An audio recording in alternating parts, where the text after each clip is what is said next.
So I have my beverage for this morning, happens to be a green tea with lemon, and I want to talk to you about a subject that many of you have asked for me to cover on the channel, and that is why I like traditional wristwatches, be them automatic or manual wind watches, and why I'm not a big fan of smartwatches. A lot of you think I'm very anti-smartwatch, but I'm not, so please do continue to watch this video.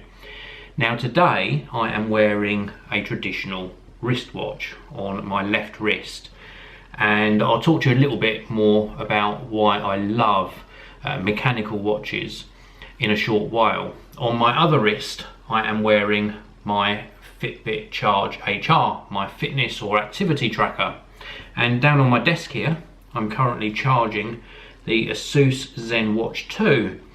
Now, the smartwatch, it doesn't necessarily have to be this particular smartwatch. This is just what I'm reviewing at the moment. And this is a beautifully made piece of technology. Very, very nice indeed. It comes on a genuine leather strap. It's got a really nice design to it, a beautiful screen. Now, the issue I have with smartwatches, and not necessarily the ZenWatch 2, is that they need charging more or less every day. This particular one is a little bit better than most. You can get away with 2 days between charges on this one. So that's the first issue, is that you have to plug them in every day or every other day. With my activity tracker, I charge it once a week. And also it's sort of a duplication of so many things for me. So let me just take my fitness tracker off and let me pop the ZenWatch 2 on. And it's a very comfortable watch to wear, very comfortable indeed. Love the strap, and I mentioned to you that it's a duplication. So first of all, we've got a size issue. I personally do not feel comfortable wearing a full-size watch on my left wrist and a full-size watch on my right wrist. I've mentioned in previous videos that I sort of wish that Apple in particular hadn't released the Apple Watch. I wish they'd done a more slimline activity tracker like the Microsoft Band and the Microsoft Band 2, but done it in their style, and something with a week-long battery life. So that's my first issue, is I'm just not comfortable wearing two full-size devices, one on each wrist. And the other problem I've got is this duplicates so many functions and features I've already got on my smartphone. So yes, this will notify me of a text coming in or an email coming in, or maybe something showing on one of my security cameras, and I can interact with that and dismiss that notification. But if I want to interact with something, I've got to get my smartphone out anyway. You don't have to, but it's just so much quicker if I need to respond to an email or text, just to pull this out of my pocket, quickly respond, turn it off, and then I get on with the rest of the things I've got to do during the day. And also, for the most part, when I'm doing something with my smartphone, or communication or social networking oriented, then I will use my smartphone. I want to use the bigger screen and not the smaller screen. So that's sort of my issue with smartwatches. I still think they're fantastic. Obviously they do a lot more besides what I've talked about here. You know, things like they still do activity tracking. You can still get additional apps. There's some beautiful watch faces. I mean, the watch face on this particular one, the one that I've got currently on the ZenWatch 2, just looks amazing. I absolutely love the fact that you can really personalize how this looks. But it's just not the right mix of things to wear for me. I would much rather swap this out for an activity tracker, which brings me on to this. This is the Fitbit Charge HR. Now, I've used this for quite a while now. It's very reliable. It does my heart rate, it does my activity, it does the amount of stairs I've climbed. It also tracks the distance I've travelled, the calories I've burned, and I can have alarms on it as well.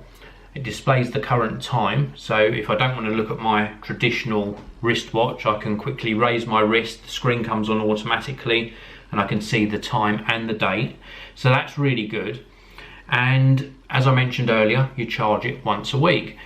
And then the geeky side of it, the bit that I really enjoy, is the fact that it sort of integrates with an app on my iPhone, so I can get my statistics up on my Fitbit app and see how things are going. Let me just launch the app, and you can see here, if I go back a few days, you can see I've got all of the statistics pulled from my Fitbit Charge HR into the app, which is really cool.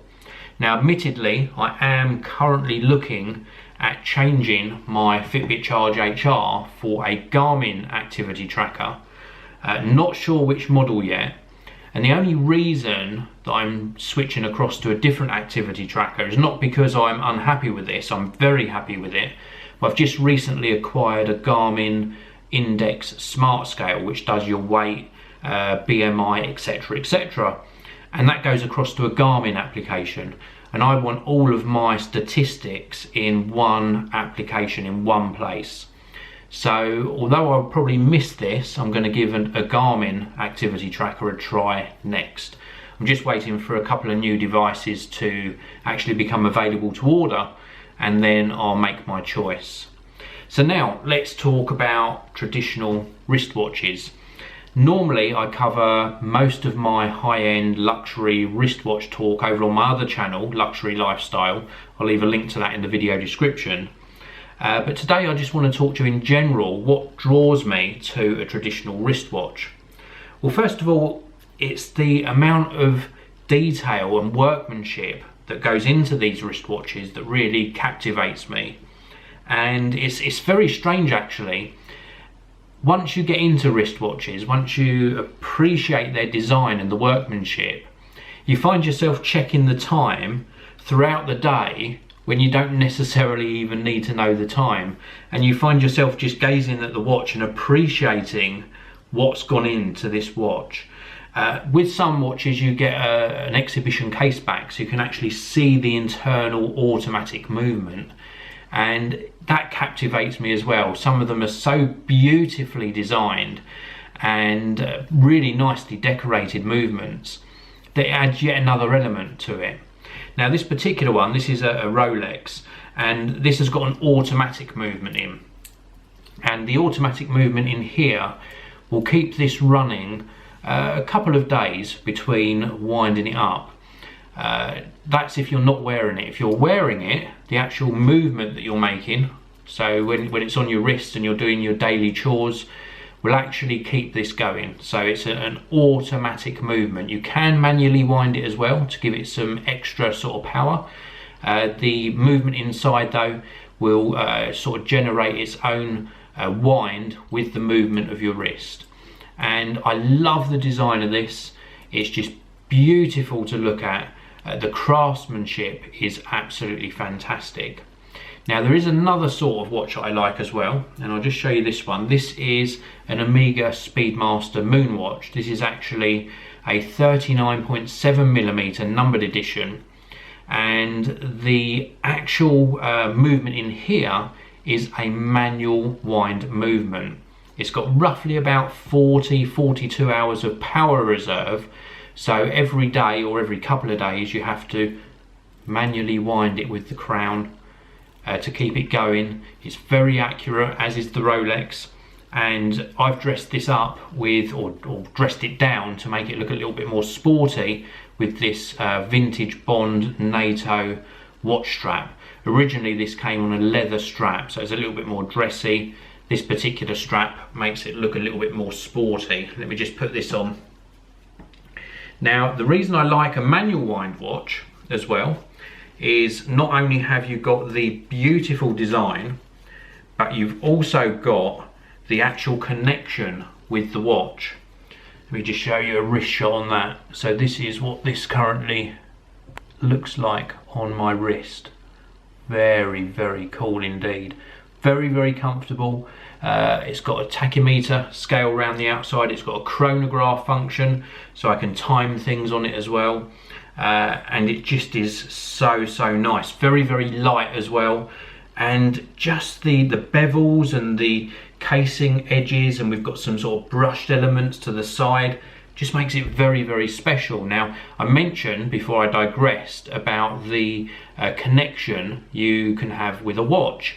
Now, the fact that I manually wind this every morning means I'm sort of touching the watch and giving it power. You know, I am winding the watch, and then it gives me so much back. So I have this sort of connection with the watch that you don't get with a smartwatch.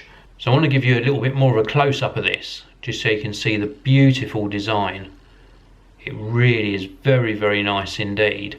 So what I'm trying to get at is that technology, be it a smartwatch, be it a smartphone, be it a digital camera, all of these are pieces of technology and they all go out of date.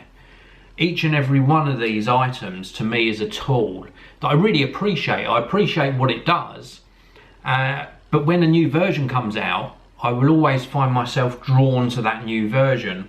And you'll also find that within the sort of technology sector that people are always comparing and trying to get something that's better, or saying Mac is better than PC, or an iPhone is better than a Google Android phone, or vice versa.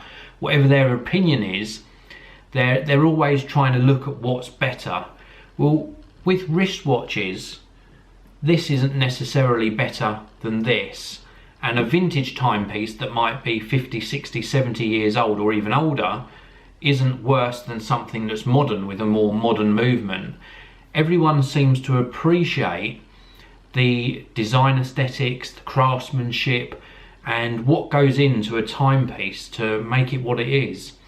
And if I see somebody with a 30,000, 40,000 or 100,000 pound watch, I'm not envious or jealous they've got that watch. I just congratulate them on it and really appreciate the craftsmanship that's gone into their particular timepiece.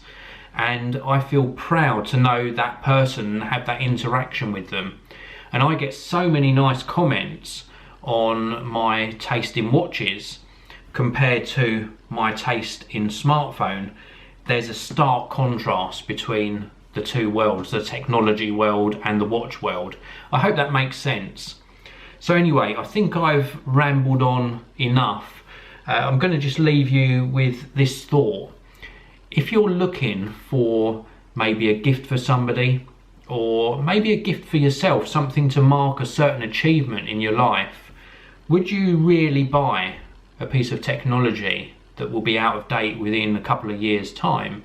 Or would you be better vested in looking at something like a watch or something similar that will appreciate in both the way you feel about the particular item and also possibly in some cases appreciate in value?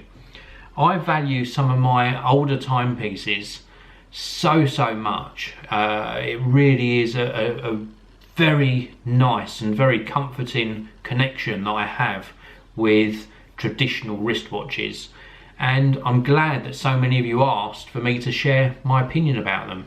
So thank you, and thank you very much for taking the time out of your day to watch this video. Let me know your views in the comment section below. Please also hit like on this video if you've enjoyed it, and I'll see you again in another video very soon.